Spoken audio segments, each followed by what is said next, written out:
Okay, we are live. January 7th, 2025.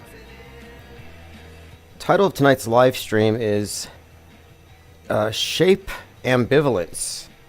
Like, what do you call yourself if you don't actually care that much to make a decision? Like, what if you're undecided? And I'm not being contrarian here, but just in principle, it's like I can't be forced to accept somebody's God or somebody's metaphysical model. I need to know it for myself. And I'm not arguing against the globe specifically. I'm just saying the question of cosmology encompasses our place in it and what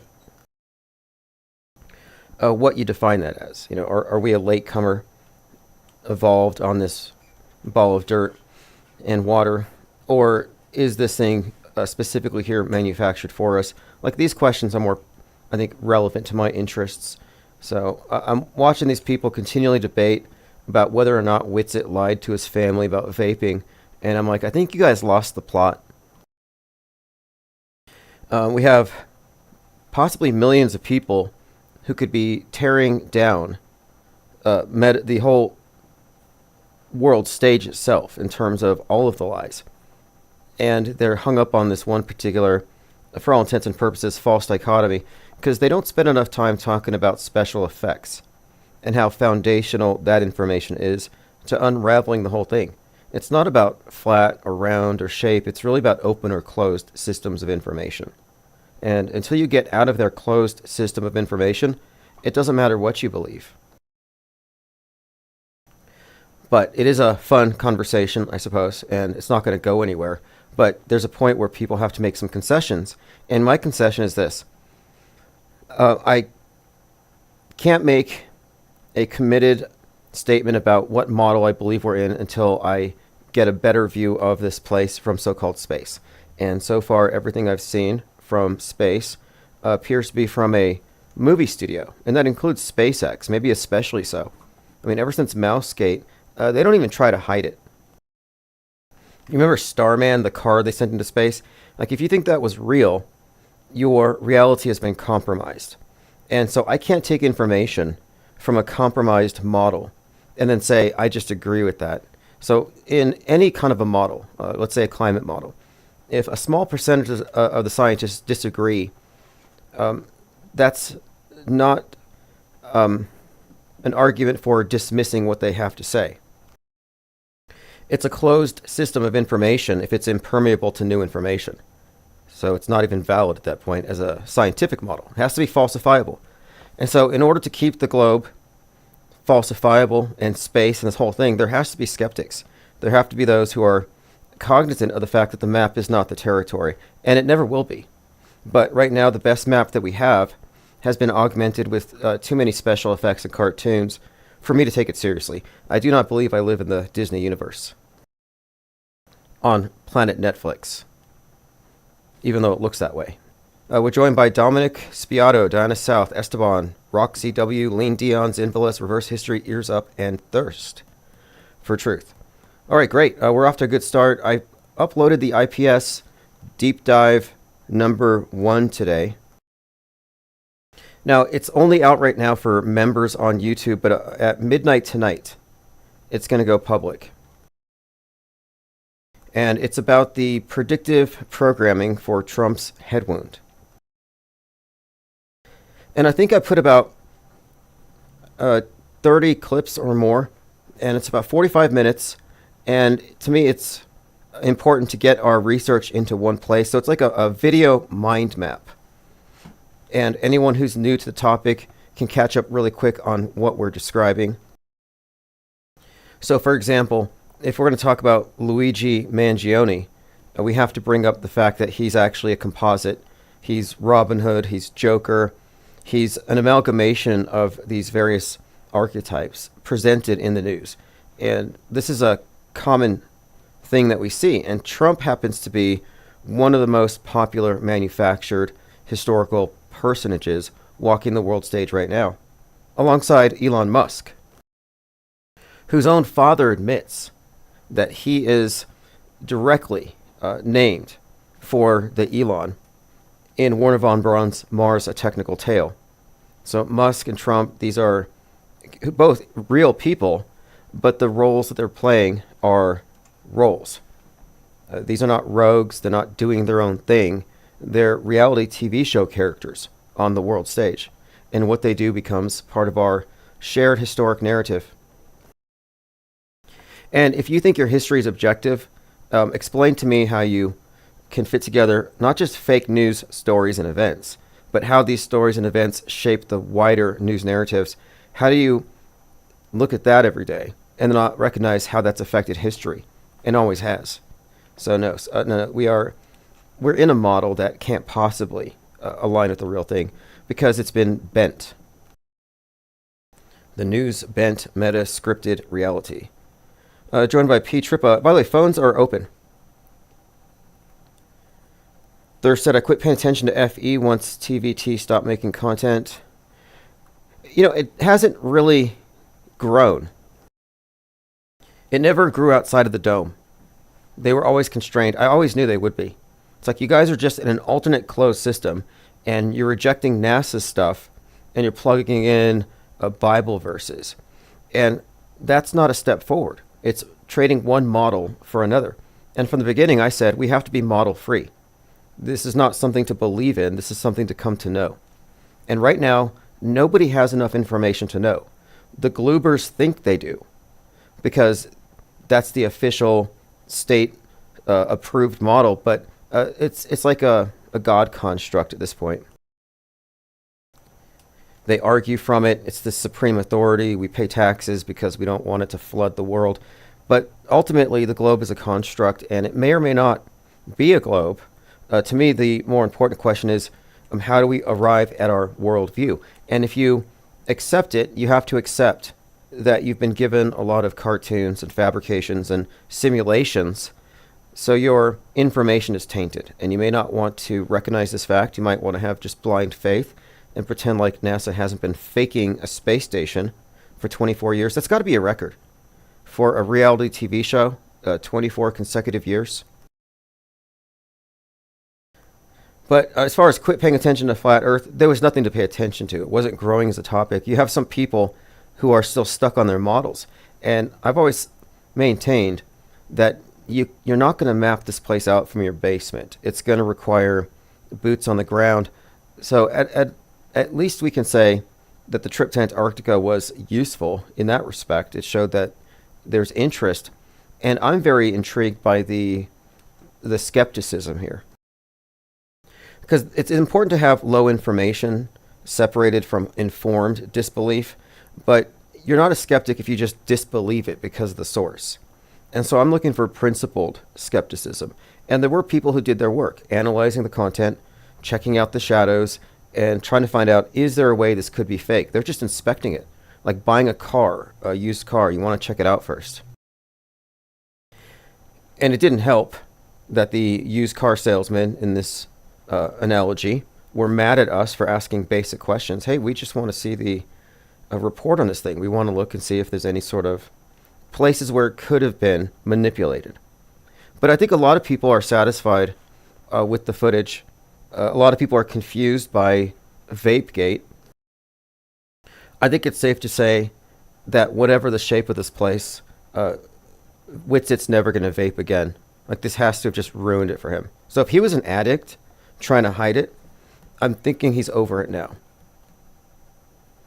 Virgin says, Trump was talking about buying Greenland again. Why? Because it's close to Hyperborea. Yeah, they're also going to rename the Gulf of Mexico to Gulf of America. Or hopefully just America. So you only have to change 2 letters. Gulf of Mexico. And Canada is going to be annexed or something. So yeah, Trump's planning some big things. So let's go through my short list of points of interest. So shape ambivalence. So who here can't move forward with their lives until they have a definitive answer that they can swear on, like swear on the globe? Like, I'm like, what's the big deal? At this point, it's just idolatry. And I do not like how a lot of these individuals who are on the final experiment side are attacking the conspiracy theorists for being conspiracy theorists. Just getting into name calling. It's like, wow, that's kind of interesting. I mean, how do you turn your back on all these fellow skeptics when you have one point of disagreement? But I'm glad that we have the friction. I'm glad there's a conversation, because whatever you think about the topic of the shape of the earth, ultimately, I think what has happened is there's an entire group of people who are just so skeptical and so cynical that nothing's going to get by them without it being checked thoroughly. But we have to prevent reality denialism. Evidence is evidence, facts are facts. Does anybody here have a problem with the sun rising and setting only once a year in Antarctica? Does Antarctica bother anybody? Like, it's not really a huge concern of mine right now. I'm still thinking that at a minimum, they're hiding land, because what they have shown us has been a ridiculous phony. So what's beneath the ridiculous phony? Cope says the final vapes. Van Gogh says, I didn't know Jeranism was a thing. Okay, now, we have to point out that Jeranism uploaded a video with his chest cam. So he had a GoPro, and we got to see more of the trip. And it was his 666th video. Now, Jaron, more than anyone, has talked about how NASA encodes 666 into all of their major psyops, how that number is ominously prevalent whenever you talk about heliocentrism and the speed of the Earth and all these things. And I'm like, wow. Is that some kind of a reveal? Thirst has Sarge made a comment. Well, there's a live video right now, and it mostly consists of people talking about Vapegate. Like, they're so distracted by Witset's vape that there's nothing happening. I listened to a debate between Fight the Flat Earth and some guy named Steve, and Steve couldn't stop making run-on sentences, just total word salad. And from what I can tell, they're acting like victims. Like, how dare all these people turn on Witset and Jaron? Nobody's turning on them. It's not even personal. It's about the information. And one thing I mentioned the other day, and this is an if it's a hoax, it's guaranteed. It's obviously a NASA hoax. And what is their budget? So we're not talking about some pastor and his friends putting together a psyop or something.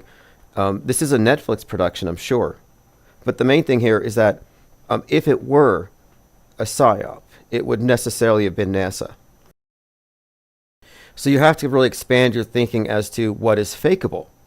I mean, NASA has underground Mars bases, and has for decades, populated by stolen children who think they're on Mars, or so I've heard. So if they can do that, if they can Truman show you. I mean, I was just watching some excerpts from Fallout where the people in the bunkers beneath the ground have these LED walls that just make it look like they're in the middle of Kansas. It's kind of beautiful, but you find out, wow, they're underground. So if that's possible, is it a stretch to think that they could fake a trip to Antarctica? Well, not really, but there's other corroborating evidence. I didn't understand their emotionality. I mean, you're saying this is a scientific expedition, but you guys are angry. You're raging. You're exhibiting high levels of offendedness. And some of these guys I heard were betting Bitcoin on the results. So they've kind of contaminated this, strictly speaking, as a scientific experiment. But it doesn't invalidate it. I would almost say, take the L. Just say it's a ball, humor them, laugh behind their backs. Meanwhile, continue to do what we're doing, specifically with regard to debunking the fake news. And that should be our focus anyway. If I could get all these domers to pay attention for a few days to this, we could take down the ISS in the minds of the believers. To me, that's a worthwhile goal. And maybe we should send somebody to the North Pole. Mount Meru expedition. Who would get behind a Mount Meru expedition? I would lead it. It's probably cleaner than Mount Everest. I was just looking at this documentary on Mount Everest. It's like body, tons of excrement, and they can't do anything about it. It's like the world's tallest landfill. It's disgusting. But I saw some documentary where these drones are being made that could possibly get rid of a lot of the waste. But Mount Meru, the 33-mile circumference magnetic mountain at the center of it all, that sounds way better than Union Glacier, where the only thing you can do for fun is what? Vape? Stare at the sun? Dominic says, I never followed any flat earth channels. I looked into it and got nowhere. Here's what we did with it. This channel. We set up a billboard to take the conversation out of YouTube and force the media to deal with it. And the Research Flat Earth billboard did that. It got the attention of the world's greatest daredevil, Mad Mike, who put our slogan on his rocket and did a documentary. It's on Amazon, Rocket Man. But we took it out of the echo chambers and kind of stirred it up to speed it up. We're kind of an accelerationist organization. We were flat earth accelerationists. Now we are auto hoax accelerationists. But it wasn't going anywhere until we did something. And then it got co-opted by a lot of religious types who stuffed it into musty old conference rooms and charged way too much money to go hang out with these people and talk about it. And no one was talking about going to Antarctica. They physically kicked me out of one of their conferences. They didn't want us there. They had a cop there, they spied, and they dragged me out of the VIP. They were just extremely rude. Reverse history, you're in for Mount Meru. Yeah, I'm just into it. I want the t-shirt. The Mount Meru t-shirt. We haven't designed it yet, but I'll get X32 to design something. We could get support. Look, if they could get 30K per person to go down to Antarctica, we could get the backing to go to the North Pole. And I'm not saying Mount Meru is there, because if it was, obviously they wouldn't take you there. However, I was looking at this movie, I think it's The Golden Compass, in that series. No, Dark Matter, His Dark Materials. His Dark Materials. And it has this concept where you go to the North Pole, and you're actually going into this other realm, where the people are psychic. They have magic abilities, and they steal our children, and we don't know they exist. Interesting concept. But anyway, I'd like to go to see the established, whatever they say is the North Pole. Cope says, wasn't there going to be a crew of flat earthers dressed in astronaut suits going to a North Pole expedition back in the day? Haven't heard about it. The only person I knew who was really pushing for this was Saturn, quasi-luminous, aka Satan, the plumber, who claimed that the center of the world is a black hole, and if you jump in, you'll live forever. But before you can go, you have to sign a blood pact to him by spilling your blood and writing a prayer on a napkin. I'm not making this up. They called it blood over intent. And it actually got a lot of coverage, even TMZ. They said, why are these YouTubers cutting themselves and talking about going to the North Pole? And it's all because of quasi-luminous and this idea that we're dead. And the compass leads you to the place where you can, I guess, come back to life. Let me go ahead and bring this up on blood over intent, just so no one here thinks I'm making this up. Rabbit hole. That's the one. There's quite a bit of coverage on this.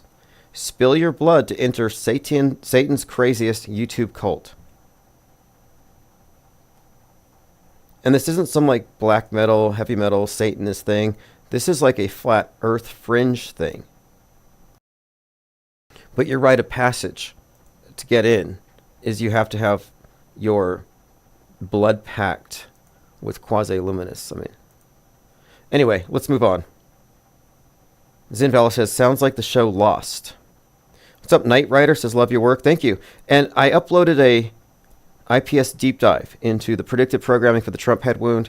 It goes live at midnight. I just wanted to give members the opportunity to have the first comments, and I'll be reading those here shortly.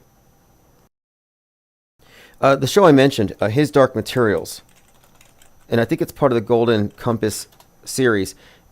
It has this interesting concept of the North Pole, and children are being kidnapped for something called dust, which is kind of an adrenochrome thing.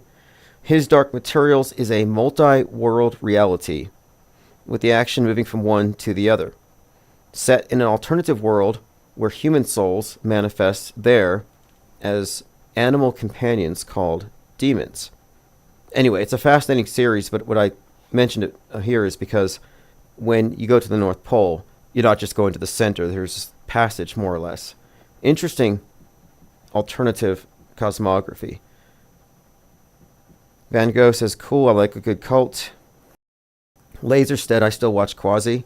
Awesome. I always thought it was kind of interesting that he's a plumber, and he's always describing this drain, this hole in the center of the world.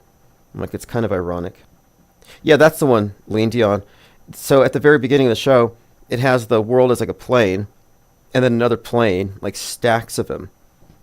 Like stacks of planes. Interesting. And I'm more interested in open or closed systems, our mental model, and how it interacts as far as the relationship between the self and the universe. And are we just egotistical apes on a dying planet in a universe that's going to collapse on itself? Or are we like the players in the game? Are we the focus of this thing? And those questions are, again, I think more interesting and relevant than shape stuff. I would love for it to be subtle. No questions. Just give me a good picture, give me a good video, stop faking stuff. But I don't have any expectations that we're going to be let in on anything. Charming Anarchist said, I'd like to go to the North Pole if possible. The more of us who are interested in going, the more likely it will happen. And I think it would be worth our time. And a lot of people would want to see it. We had this concept years ago in 2018, and it was called Finding the Edge. And then we were discussing going to different places to get data points, if nothing else. And the edge isn't just about the world, but about every area of conspiracy, I guess, conjecture, and finding out what can be known. Like somebody needs to go talk to some pilots about chemtrails. Somebody needs to go talk to a brain surgeon about adrenochrome. Like, talk to the experts to find out what's real and what isn't, and debunk every false premise that you might have accepted. So Finding the Edge was a reality TV show concept or a real live stream concept, and that's the approach we would take for going to the North Pole. Laser says he's making bank as a plumber. Yeah, my friend who was a plumber, yes, great money. I should have been a plumber. I'm actually starting a side gig, hauling junk, which is easy. And I transported bodies for several funeral homes in the office of the medical investigator. So if I can do that, I can take some trash out of somebody's backyard and take it to the dump. Ted Stryker, nice vid earlier, Tim. Good stuff. Thank you. Appreciate it. Let me go ahead and read some comments. Again, the video will be available in a couple of hours. IPS Deep Dive number 1, Predictive Programming for Donald Trump Head Wound. Okay, comments. Ted Strike. Okay, Nicotramus, Pure Gold, Bach Precision. Good video, 20 minutes in so far. Okay, yeah, this is the first of what will be many IPS deep dives, which are basically 20. I was actually thinking 20 or 30 minutes. This one took 45. But we could take all the information we have about the fictional universe of Batman and Joker and how it correlates to these various PSYOP operatives, the shooters, the bombers, the assassins, and that alone, all that content, all these connections could easily constitute a 30-minute breakdown. But it's nice to put it all together. And in that particular one, I started with Butler, and I went into all the concurrent programming that I could find.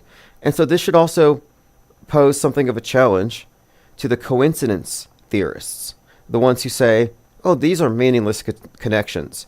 You've got apophenia, or you're cherry picking. You are using the Texas sharpshooter fallacy. It's like, well, no, this is not that. We've gone through this methodology for some time, and the truth of it is we have found that there is intrinsic fakery. It's built into media, and there's a relationship between entertainment and news that you can only describe as synchronous. They synchronize it. And we have so many examples that if it's not coincidence, then what is it? The go-to explanation for too long has been vague. Higher powers, wizards and stuff. And that's fine. It's entertaining. But what are the facts? And I think what we're presenting here is something that's conclusive, that what we're really seeing with so-called predictive programming is an extension or part of the same department that does the staged events. It's not a separate group. I call it the PSYOP Entertainment Complex. Inks G says you could probably get a lot of business from hoarders. They would not be my customers because they hoard. I've been into the homes of a couple of hoarders when I was doing decedent transport. One of them, I mean, it was like 6-foot tall stacks of old magazines, no room to walk, just insane. Some kind of a obsessive compulsive. These days, I think we're all kind of hoarders, but it's digital, so we don't see it. But I think we have the same affliction. I pay way too much for storage. Roxy says, oh, thank you. You could get a job at a radio station. You know, speaking of which, we have looked into broadcasting on terrestrial radio because there are places where you can pay for time slots, like hours at a time, and you reach a certain number of people every quarter hour. And if I was going to do some late night open phones with a set number of topics or questions, I could fish for new callers quite easily by tapping into one of these. And it's something I am definitely looking into. Gondola Wish says, what events do you anticipate will transpire between now and January 20th? Well, January 19th, Trump's having a rally. And I've heard some fringies on the left suggesting that he's going to bring his army to town. So I'm not sure what that means, but they think it's precipitating some kind of friction. As far as anything else, well, we have a lot of predictive value in the various movies that have been released over the last few months.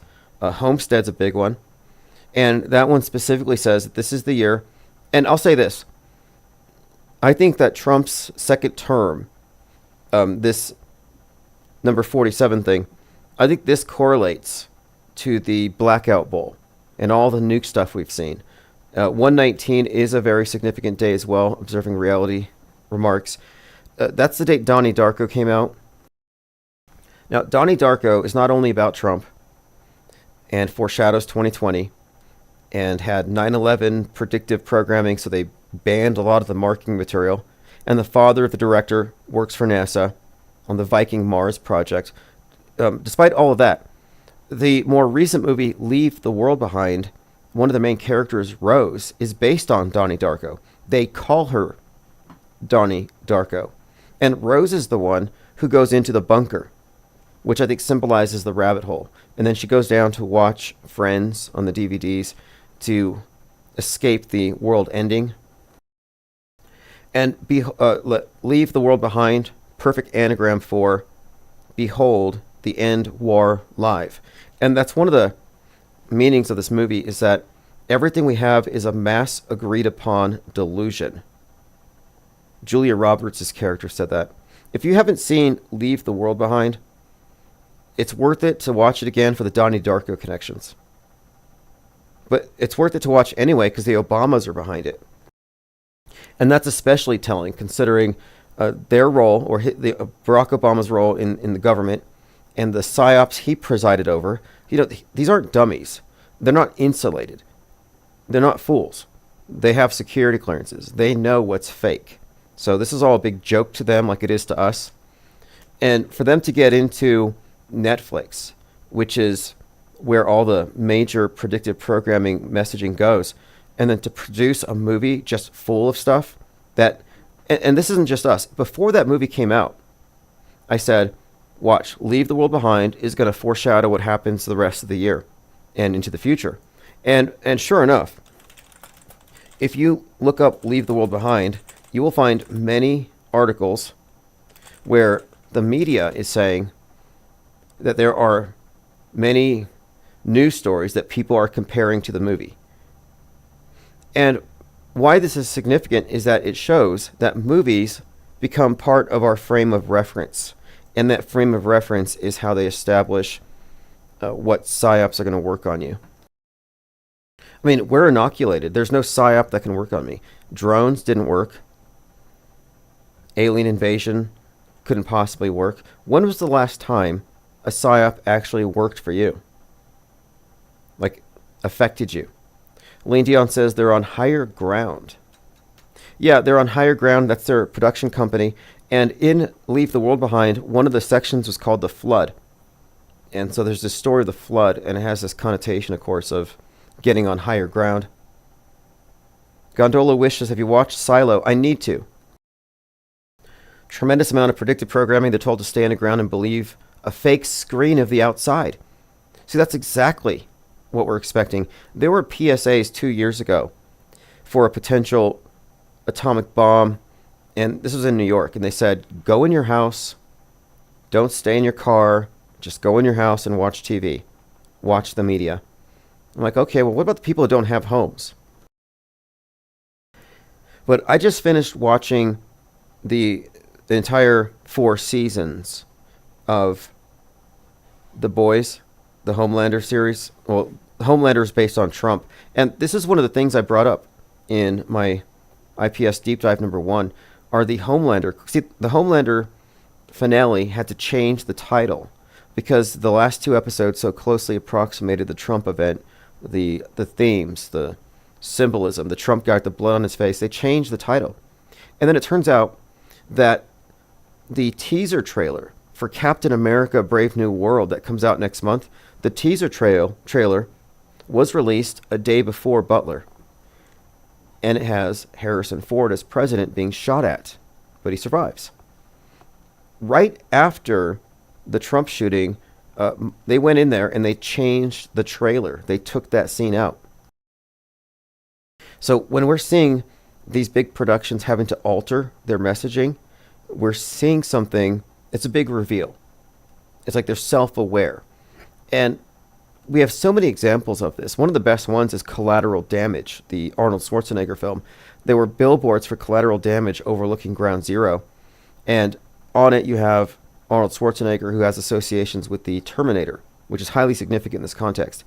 But that movie's release was delayed because it had so many scenes involving terrorism and 9/11-y type situations.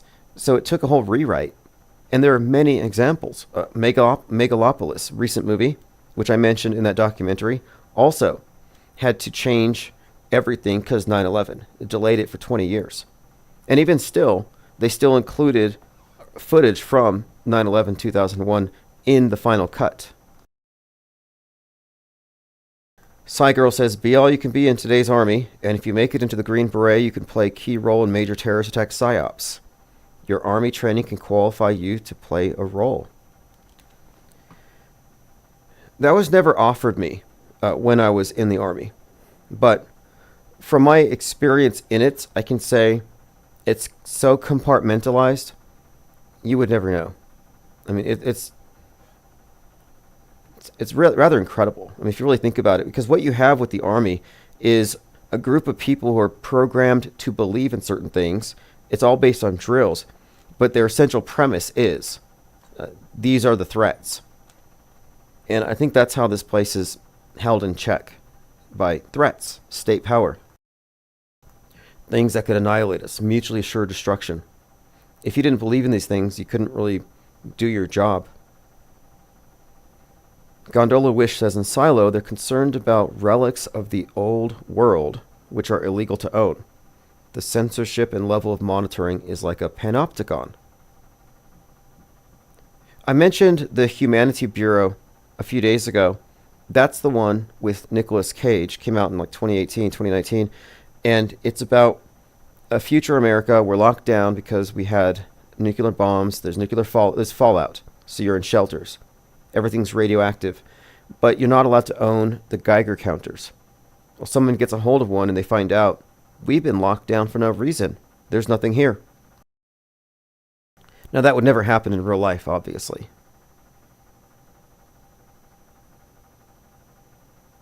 Knight Rider says the Muslim guy recorded his Google glasses 2 weeks before, but didn't record his alleged massacre. Don't buy it. Haven't seen. Yeah. Okay, that one. The guy was wearing the Google glasses. I saw that video. The truck attack, the lightning truck, just as you had lightning striking the Washington Monument, the Empire State Building, and the Capitol. The lightning truck and that truck attack compares with that other attack that was like a Christmas attack, and then you had this other one. But both of these characters had been on TV before, like BBC for one of these guys, the one that the previous one, and this recent guy. You can find him his military pictures. You can find his advertisements as a realtor. So they're really working hard to make them more than just two-dimensional characters. But no, I don't see any evidence. I saw one video from one of these things, and it's typical. A camera, flip phone, kind of sideways, blurry. You don't see anything. What you do see look like dummies. And I've seen, these recent ones, the recent training dummies are so realistic. They bleed. They breathe. They say, "I can't breathe," if you kneel on their necks. Like, they're so realistic that they fool the camera. And they shipped many of these things to Ukraine for some reason. Now, when I was in the military, I spent some time at Fort Lee. I was reclassing into mortuary affairs, and we had a warehouse full of bodies. Just training bodies. So you could get used to moving bodies around. And they've advanced it. But these are simulations. Like, think about it. These are just crisis actors. But they don't give you duper's delight. They don't grin on camera. You don't have to pay them. But we don't only have to worry about digital deepfakes. They've got Hollywood working on their special effects departments. Cygirl says Major Nadal Hassan at Fort Hood was an Army psychiatrist treating recruited soldiers who suffered PTSD. He was court-martialed and sentenced to death for shooting 13. That was a great one to look over. He was from the Soldiers of Allah. He had the card. They claimed he had secondhand PTSD. So hearing their stories of things they did that gave them PTSD, gave him PTSD because he was sympathetic to the people they were killing. Now, that whole story is fake. And it's kind of, when I say it's funny, I mean it's like, it's funny in the sense that you want to throw popcorn at the screen. Because with most PSYOPs, you have professional camera crews, the mainstream media is there, and they've got their crews, they're good lighting. When it came to the Fort Hood shooting, it was the military media, like the soldiers who have as their MOS, they're doing journalism. And so there wasn't a lot in terms of decent photographs. It actually looked so staged. It was one of the most obviously staged PSYOPs we've ever seen. And you didn't see very much because it's on a close military base, which made it even easier to pull it off as real. But yes, nobody died, nobody cried. That was 2009. At the time, I thought it was real. But I retro auto hoax. And I'm like, wait, this one's way different from other PSYOPs because it's on a military base and you don't have as much footage. It was very minimalistic, sparse. But it's important to uproot these things because if you operate under the delusion that these things happened, it changes your worldview. That's what I mean by the map doesn't match the territory. That's why I say I'm ambivalent about the shape. I'm ambivalent about believing any of these things they tell us to believe in a compulsory way. I just feel like we're not getting enough information. And if you're not disbelieving by default in 2025, it's naive at this point. And that's simply because visually it's becoming increasingly difficult to tell the difference between real and fake. You can be lied to visually. Gondola Wish says, what do you think about the fires in California, such as Pacific Palisades and Santa Monica? My opinions on the fires, either it's lie hop, let it happen on purpose, or it's I don't believe in direct energy weapons. I don't believe in Chinese or Jewish space lasers, and I don't think that we need to account for some kind of special weapons that we never heard of that are melting cars or whatever they're always saying with these fires. I think it's generally, with any of these things, I don't know. I'm very skeptical. I mean, look what happened with Maui. You had people saying 1,500 kids were um, incinerated, just ashes, and everybody forgot about them. No, that's not what happened. There were 1,500 children who were sent home from school or something. They weren't vaporized. And then you had some other place, Jasper, same thing. And people will share videos that look like augmented virtual reality of these cars that, or prop cars even. So I think you could take natural occurring events, fires, etc., and then just add a bunch of stuff onto it. Add some fire nados, add a sharknado, some prop cars, and then blame the Republicans for not supporting climate change. Because ultimately, a lot of the stuff about hyping the climate disaster, it's a left-wing position to attack the right. It's a government-centric worldview attacking the private sector for what they're doing to Gaia. They can't convince us the ocean levels are rising, but they can definitely make it look like the fires are much worse. You have fires in Beverly Hills, LA at the moment. We'll have to see. There's every incentive in the world to exaggerate things when it comes from the media's perspective, which is kind of tragic when it comes to real things. Yeah, whatever happened to the 5G bug zappers? I knew a bunch of people who were terrified of 5G towers. Just like these things are weapons. Someone said it's a distributed, what was it called? I was told it was a distributed something death weapon. I'm like, I don't know. I think it's just a better internet connection. But there are such a thing, there are effects that you can experience from having these types of beliefs, paranoid beliefs, delusions. You've got psychosomatic effects, nocebo effects. But in every one of these instances, and this is a pattern, Maui happens. Left wing says, oh, these are extraordinary fires. Never seen anything like it. And it's caused by climate change. Right wingers will say, extraordinary fires. Never seen anything like it.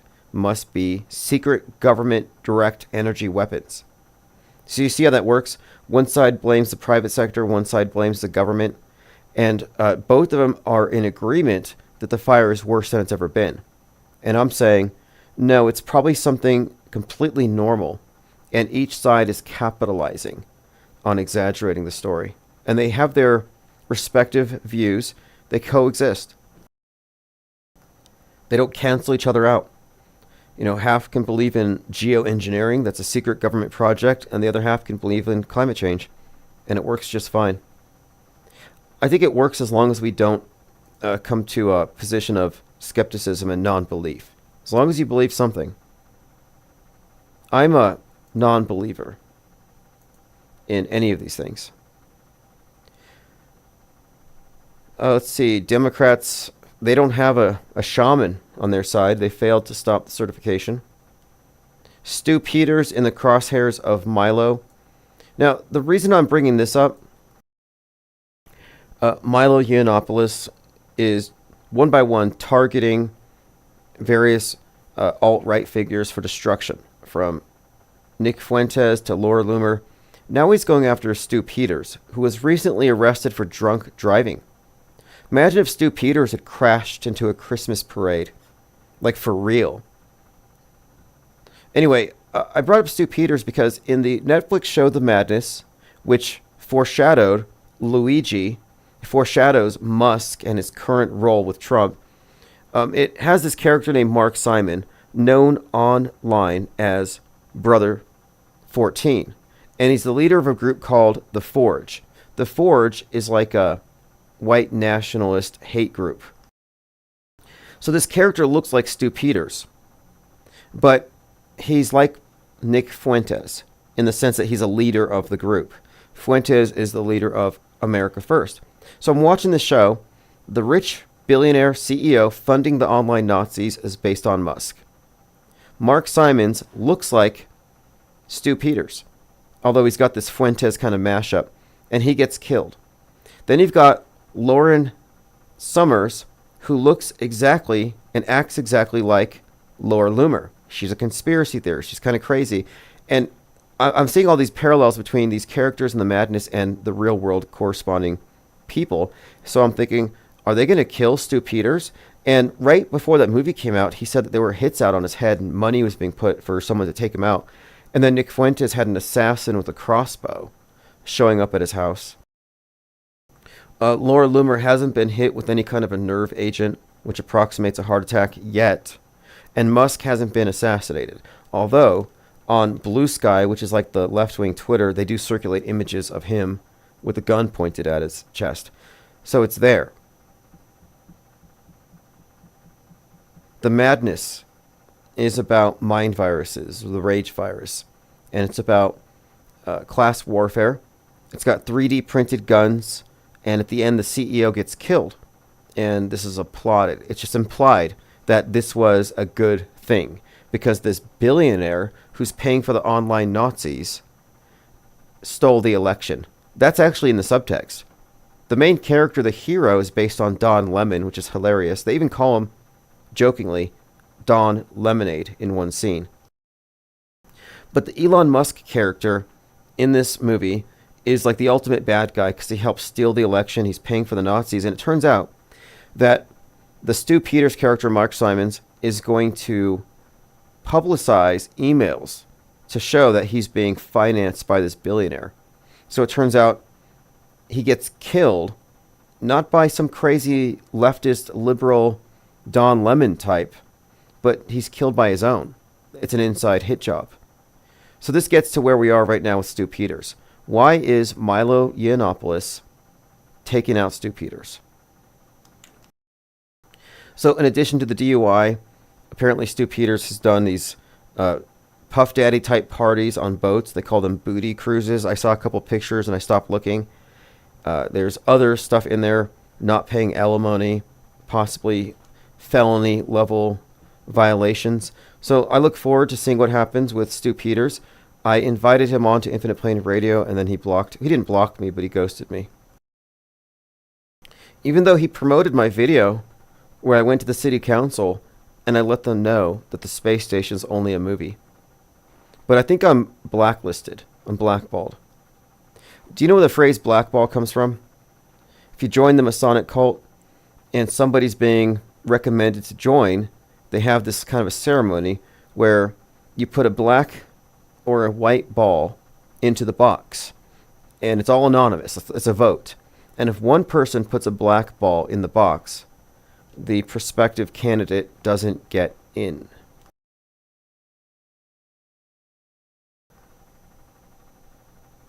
Cygirl says, here's a new Rumble video that takes apart Stu Peters' occupied video as Jew obsessed to cover up the role of Jesuits. I'll take a look. I don't take these individuals seriously. He's a propaganda vector. He works closely with Lauren Wickens, who trolls as an alt-right trad wife racist type, but she's the complete opposite. None of these people are real. They're really not. I'm starting to think that Nick Fuentes staged the assassination attempt because that was the same day that he was in the news for shoving the 60-year-old woman down his stairs and spraying her with mace. And he had to make it look like he felt threatened and scared. So that assassination attempt came at the right time to kind of make the case that, oh, Nick's a poor victim. No, I don't think he is. I don't think anybody even would know who he was, if not for these types of events. It's like swatting gets you so much attention. Swatting was a big deal for years. Everybody who was anybody would get swatted. You need some clicks, get swatted. You need some sympathy clicks, get swatted. You need money, get swatted. Marjorie Taylor Greene is like, if I had answered the door with my shotgun, they would have killed me. It's like, no, you're a congresswoman. You have security. They would have contacted the security first before they initiated a SWAT attack. But swatting got old, and people stopped caring. And then Trump comes along, and he stages an assassination attempt. And you can't top that. But Nick Fuentes is like, well, let me try. So he has one of his friends put on a motorcycle helmet, knock on the door with a crossbow. That's like the closest we got. Lean Dion says, so many of our terms and language seem to have Masonic origin. Yeah, these are the Masonic states of America. And that's a fascinating topic. I'll do a deep dive on it, the Masonic thing, because I don't say Masons run the world. That's a vast oversimplification, but it's interesting to look at the iconography and how there are these hierarchical systems stratified by layers of secrecy, like security clearances, but it's done through blood oaths. The guild system. I mean, that's what the grips are and the handshakes. It's to show that you've been let in on a certain level of knowledge, and it pertained to the stonemasons and their secrets. So trade secrets is what we're ultimately talking about. So it would be interesting to discuss that culture as it influences our modern worldview. Like, I am also interested in looking at how a lot of these old symbols have been repurposed and how they've been given a new iteration to blend in. It's a very syncretic thing, this world stage, how it adapts. Like, I find it interesting to look at how many Old Testament myths have been and concepts have been brought back under the guise of science and outer space as this like new heaven. I think it's more that than anything. In fact, let me bring this up. This is something I put together, a meme I put together. Space travel is a Masonic occult mystery school allegory for ascending to higher states of consciousness. So here's a headline. SpaceX prepares for a massive test this week, firing all 33 Starship engines at once. Now, fake space travel is something we talk about a bit, and I have this image here of the Kabbalistic tree of life that shows the connection from the kingdom to the celestial realm with these various spheres named for the planets, and how this is very similar in a way to the idea of the solar system. And what we're looking at here is a cosmological model, just a way of looking at the universe from a user's perspective. So in this perspective, we are in the material realm, matter, and our consciousness does extend to higher realms. But to extend those realms, you have to align these various centers where the soul plugs into the body, the so-called chakras. So the idea here is that the 33 relates to the 33 vertebrae in the spine.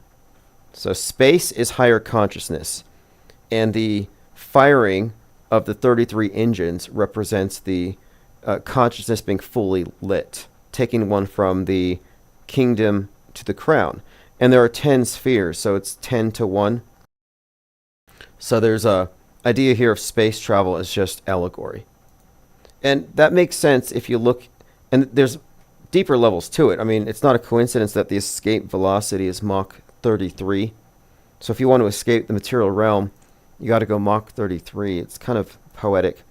There's even a runway. I think it's runway 33 at the Kennedy Space Center. I would even point out that the obelisk itself is a symbol of the god of ascension and death and resurrection. That's what the whole symbolism is of the rocket sending up into space. It's actually, it has an esoteric meaning. And the idea of going to space is like the literal interpretation that the profane get.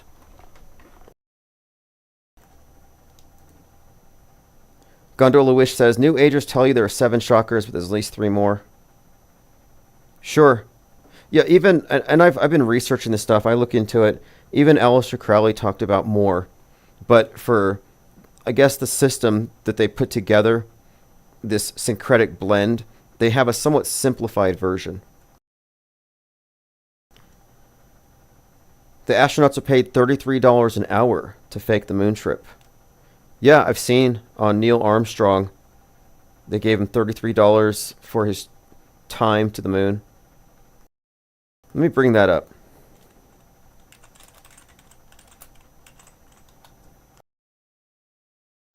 The U.S. government reimbursed Buzz Aldrin $33 for travel expenses. So to drive to the moon base or to the stage. In 1969 money, he was paid $33. In today's equivalent, that'd be 280. And there's something else too. The first thing he did on the moon, and this wasn't on the video that we got, but Buzz Aldrin took Holy Communion on the moon. Alone, overwhelmed by anticipation, he took part in a Christian sacrament, a rite of Christian communion. And Aldrin talks about the wine and how it looked pouring into the chalice. So he did a little Catholic Mass up there. And if you look at the meaning behind it, stripped of its Catholic context, but put it in the broader pagan context, the Gnostic Catholic Mass, which is fundamental to the OTO, Thelema, Jack Parsons, everything he was about, it makes a lot of sense that they would actually do the Holy Communion on the moon. But I would say it has nothing to do with Catholicism as people conceptualize it. It's God, goddess stuff. It's the great rite. But there's an article here about it. The bravest person I know is my daughter, Cynthia. Sorry about that. Wrong. It's a commercial.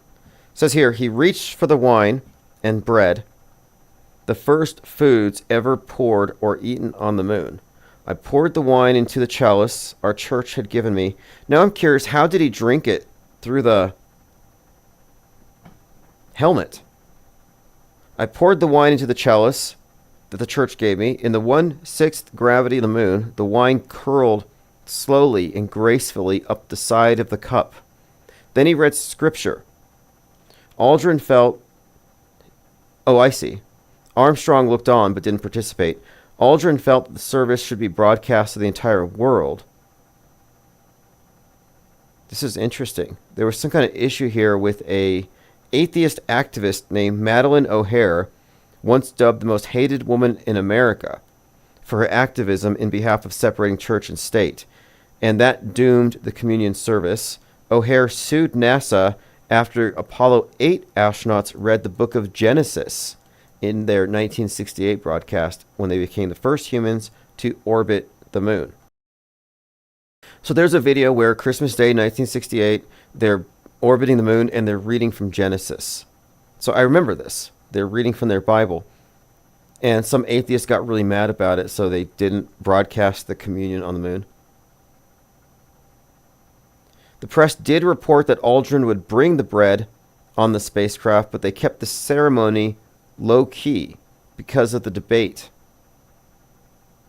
He kept the ceremony confined to the spacecraft and not the surface of the moon. I'm still curious how he got the bread and the wine into his mouth. Madeleine Murray O'Hare. Never heard of her. I like her already. I will take a look. But ironically, what Madeleine O'Hare would be missing is that you're not separating church and state if you think that the moon landing is separate from church. The media is the state church globally. And what you saw with the moon landing was a miracle that validates their worldview, their science, their priesthood. To me, it was a religious rite more than anything. It was Episcopalian. So, no, I think that was it. I don't know. I have to double check it. It was the church he belonged to. One of these religions where they simulate cannibalism and blood drinking.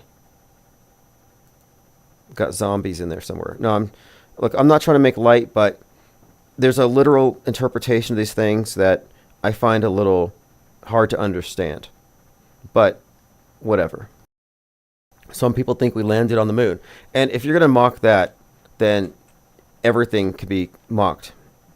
And I'm only in this debate because I'm trying to get to the bottom of things, and I want to separate beliefs from knowledge, and I want to also make the distinction between the qualitative differences between low information beliefs and informed disbelief and skepticism. Like, I'm not an atheist, but I am certainly not a believer in any sort of establishment church. I don't have a monotheistic God construct, but I haven't just stopped thinking or asking questions about what's the bigger purpose or beyond, simply because the dominant paradigm says we're just egotistical apes. Like, I'm pretty sure there's something more. I'm just not allowing that to be defined for me. Because one of my criticisms of religion and mysticism and establishment-friendly paradigms is they all seem to externalize the locus of control and minimize or even undervalue it seems like they marginalize or undervalue the individual at the expense of the collective. So the idea of synchronicity, for example, I think is one of the big tells about how our dominant shared paradigm can't possibly be the whole story. Like, there does seem to be some cybernetic connection between the self and the universe. And to say, oh, it's just a pathology or it's just apophenia, to me, that's a very limited perspective, and we need to look at all the evidence. And that evidence may not be available in our lifetimes. So if that's the case, then I'm happy being ambivalent about having a full-blown model and conclusion while I'm alive. Like, I don't need a sense of certainty about big questions, especially if it's false, in order to feel complete. And we'll go on from there. Mike D, I don't have Mike D visible in the chat, so if somebody could copy and paste his comments, if they're valid, I'll read them. For some reason he's blocked. I had nothing to do with it. Or maybe I just forgot. And if I forgot, then it probably wasn't so offensive that it warrants keeping you excluded. I mean, everybody has something valuable to say, even Mike D, I'm sure. Okay, let's go ahead and go through my minds.com. I haven't even gotten started on that. And you're also allowed to call in.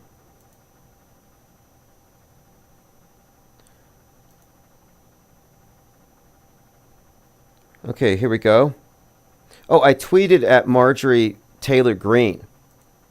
You know, I do this to all these people. I'm like, hey, to Stu Peters, you're Mark Simon, Brother 14 in The Madness. I'm like, Laura Loomer, you get killed with some kind of a nerve agent as Laura Jennings in The Madness. I sent a message to Representative Marjorie Taylor Greene, and I'm like, yeah, you're Firecracker from The Boys. She even quotes her Jewish space laser mind control thing. So this is just strange to me that somebody could be completely turned into a TV show character and not even know about it or sue because their likeness has been appropriated. Like, you have a right of publicity. I mean, I get parody and satire, but she should be capitalizing on it. But she may not even know. It's like, oh, by the way, you're in this TV show. It's pretty wild. They probably have the same writers. I mean, I don't think any of these politicians at that level are anything more than glorified crisis actors and reality TV show actors. Now, check this out. This is fascinating. Someone sent this to me today. I have this article called Symbolic Significance of Subways and Trains in the Class War. Metascript connections between Jordan Neely, the Prophet of Doom, and the Joker. So you may recall this article. I'm not going to read it here. Kind of short on time. But I follow someone on Twitter. Mike Kim often sends me various links of software to check out. And he showed me this thing called Notebook LM. And what you do here is you send it a link and it'll read your blog and it'll create this kind of chat GPT type dialogue with these like podcast hosts who don't even exist. And they talk about your article as though it's the most interesting thing they've ever heard. So I'm going to play a sample of what is in fact AI podcasters who do not exist. And they're really enthused about my article here. Hey everyone, welcome back. We're diving into an article that really kind of got me thinking. Oh, yeah. It's by Tim Osman, called Symbolic Significance of Subways and Trains in the Class War. And he published this one back in May. Of this year? Yeah, May 17th of this year. Okay. What I found really interesting about this article was how he kind of connected some recent events that seemed completely separate at first. Yeah, like what? Like the death of Jordan Neely. Okay, yeah. The Ohio train derailment. Oh, wow. Yeah, completely different. And even movies like the Joker, and Snowpiercer, Interesting. and suggests that they all point to this kind of hidden narrative about class struggle that's been playing out. Oh, that's interesting. I'm very curious to hear where he goes with that. Yeah, so Osmond starts off by painting this picture of the subway as a symbol, almost like the underbelly of society. And he even says this, quote, "The subway signifies the poor and the class struggle. Underground, out of sight and out of mind." Oh, wow. That's, Pretty powerful. yeah. So that's just 1 minute into it. They go on for 18 minutes. Yeah, Gondola Wish. It sounds like NPR.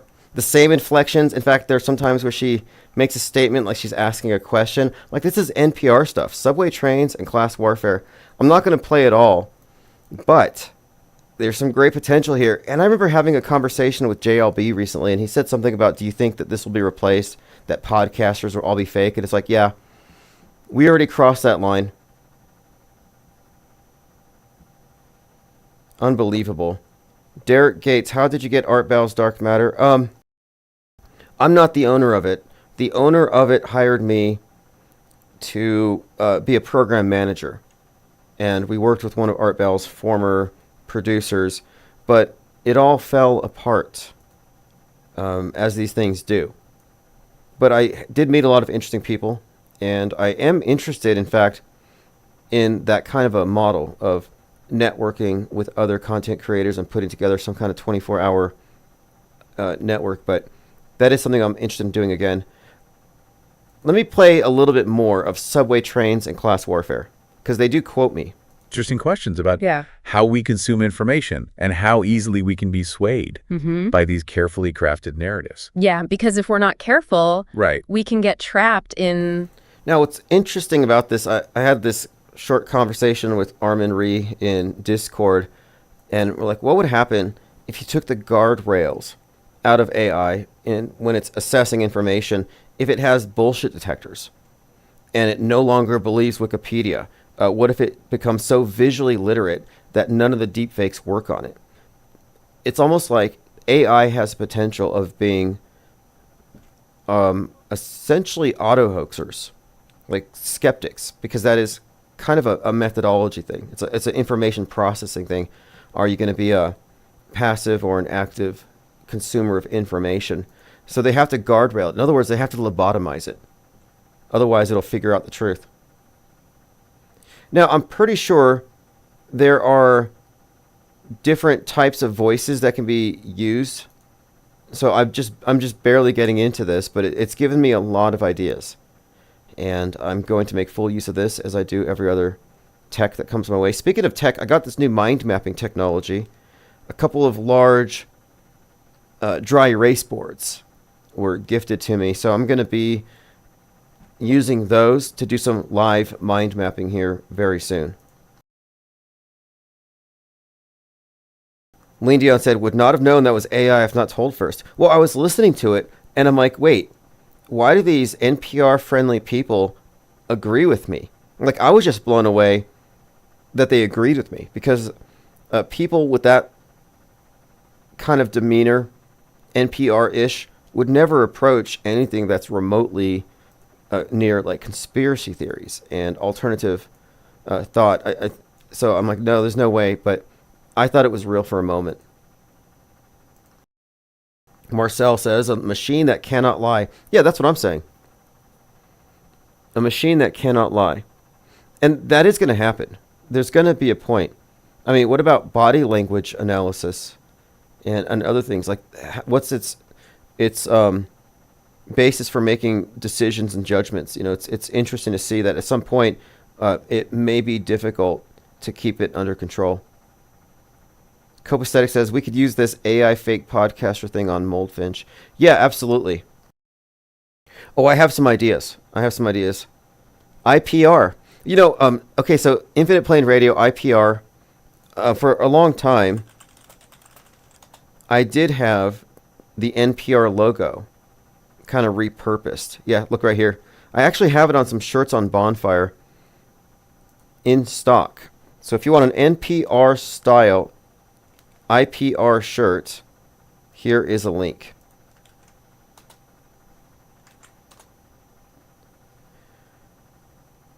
Girl says, large language models can analyze text for style and lexicon in a flash and give you probabilities and likely authorship based on sampling first. Right. Well, I've been using text to video. I've been using, I'll have it analyze a photo, give me a written breakdown of it. I use it for a lot of writing, for doing summaries. It's very useful. I've used it for legal work, but recently I've been working on turning my script for Penguinotti into a storyboard, an animated storyboard. And I think it's compelling enough that once I have it out and produced, I will attract animators and others who might want to work on it and make it real. And you may see these images of cyborg penguins burning down cities.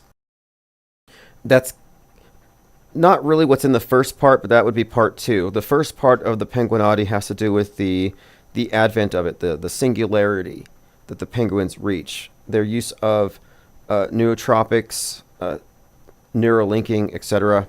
But it's going to come out as an animated storyboard first, and I couldn't do it without AI.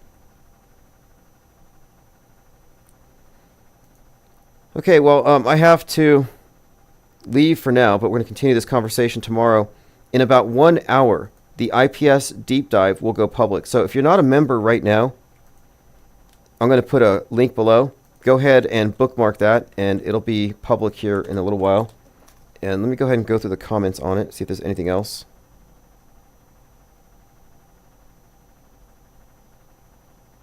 Okay, I'll address these tomorrow. Got a lot of interesting comments. Etheric Bliss said, echo chamber, not so much. I've seen this channel evolve exponentially over the last year. Like-minded may be more like it.